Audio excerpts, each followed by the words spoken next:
I know He's set me apart. How do I become holy like Him? How do I become different? We need to think about and study, and it's too big of a topic to preach one time, one sermon about, and for us to fully understand. But I want to encourage you. Begin to think about, begin to meditate on what it means. Like the verses that talk about His thoughts are higher than our thoughts. His ways are higher than our ways. He's different than our thinking. His thinking is different. But our goal is what? As we are being pulled out of the world, is to match His thinking, to have the mind of Christ. So we want to think about, as our last point today, is the holiness of God. But we're really only going to talk about it briefly, and it's really only to encourage you guys to think about it yourselves at home when you're studying. Because the holiness of God is all through the Bible. It's all through His Word. It's His character. How is God different than anything else that the world has to offer us?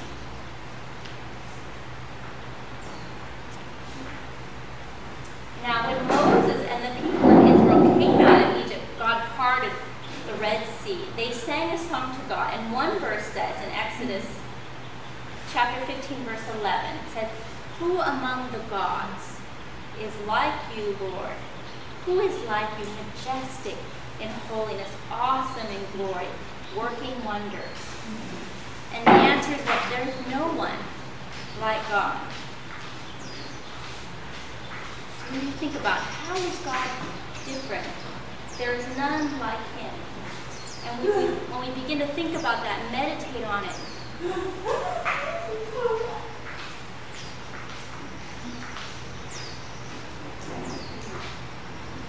think about, how is He different? How are His ways different? Now, the people back then, they had idols, and sometimes it's easy for us to think, oh, well, of course I know God is different because He's the only one. But sometimes we can let our lives become too obsessed with the things of the world, or too focused on other things, that we forget to meditate on God. And we forget to think about things, life, and different things in life from His point of view and His perspective.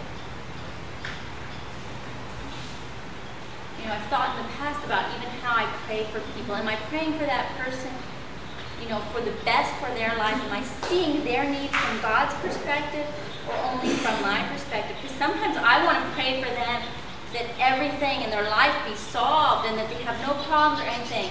And then God says, no, wait, maybe I'm testing them. Maybe I'm challenging them. Maybe I want them to grow.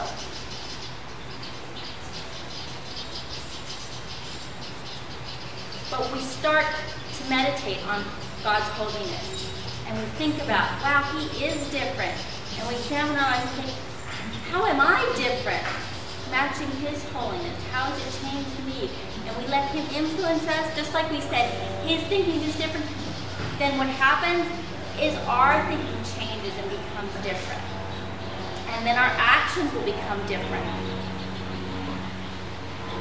You know, maybe in the past, maybe you say, oh, I really struggle with forgiveness. I really have a hard time forgiving.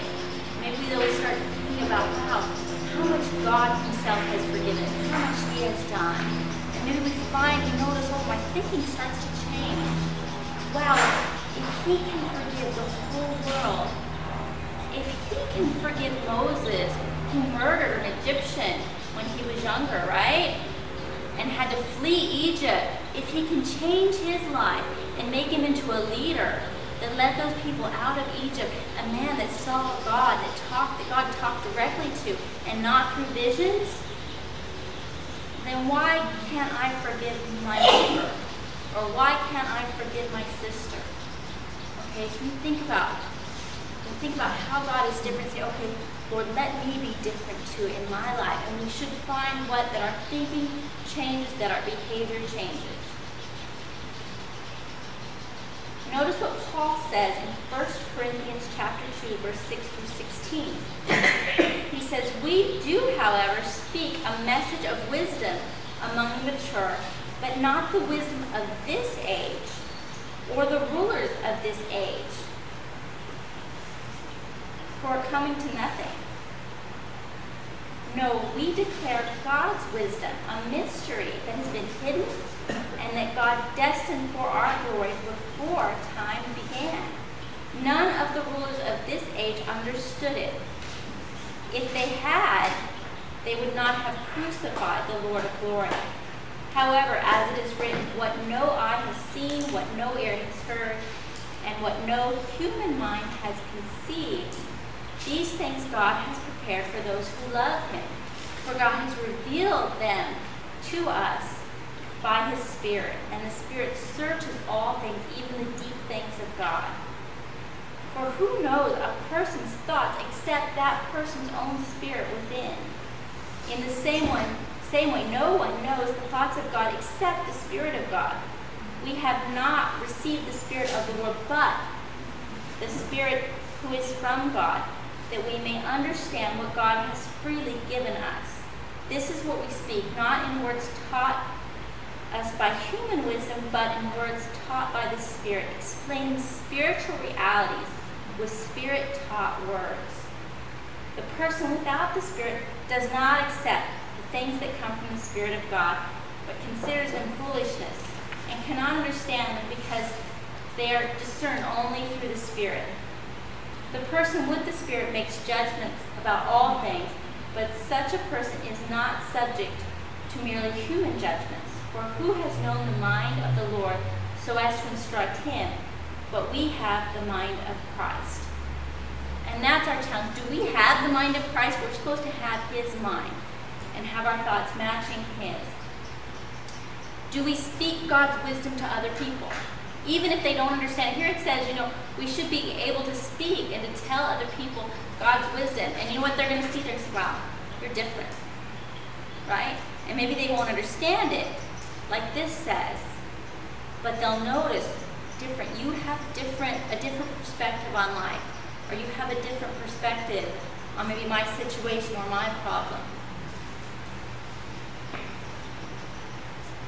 If we are being made holy, if we are finding ourselves pulled apart over here out of the world, and we're letting go of sinful life and behaviors and mindsets and different things that can keep us bound to sin, then we're going to be able to speak truth and about spiritual things to people because we will have more understanding.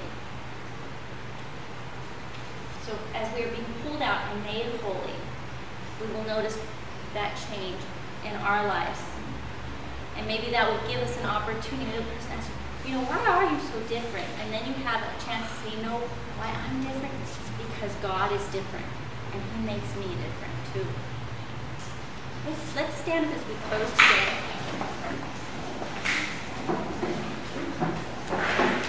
You know the song?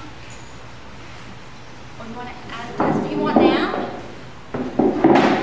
Now? She wants short.